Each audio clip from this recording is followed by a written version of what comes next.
chief of department is going to update the events that happened here this evening. Joining him will be our chief of detectives, Joe Kinney.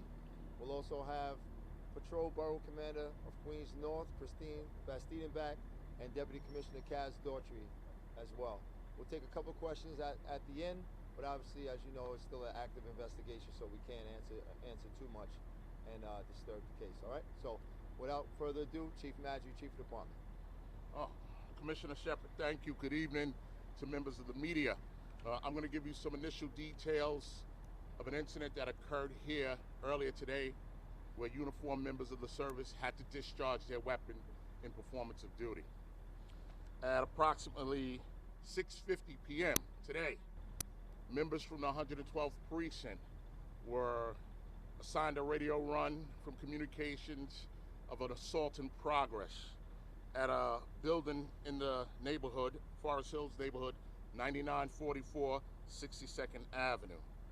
Our members responded here, 2 members assigned to duty in uniform along with their sergeant and the sergeant's operator. 4 members of the service responded to this location. They walked up 1 flight of stairs to the 2nd floor. The call came from the 2nd floor. As they exit the staircase of the 2nd floor, they immediately see a male who's armed with a knife. They yell to the male, drop the knife. The male charges the officers. The sergeant discharges his taser while 2 officers discharge their weapon. We believe it's approximately 4 shots that were fired.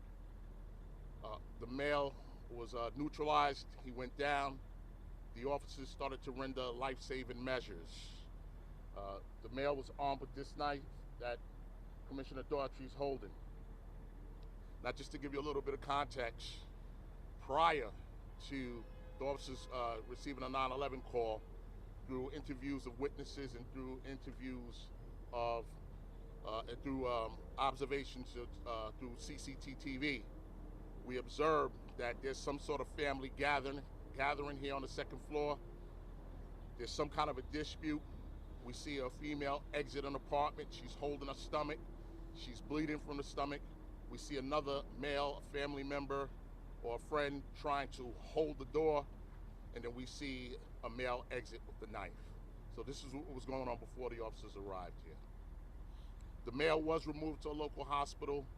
The officers were also removed to a local hospital. The male eventually succumbed to his injuries. So at this point, this investigation will continue under the direction of Force Investigations Division and under the Chief of Detectives.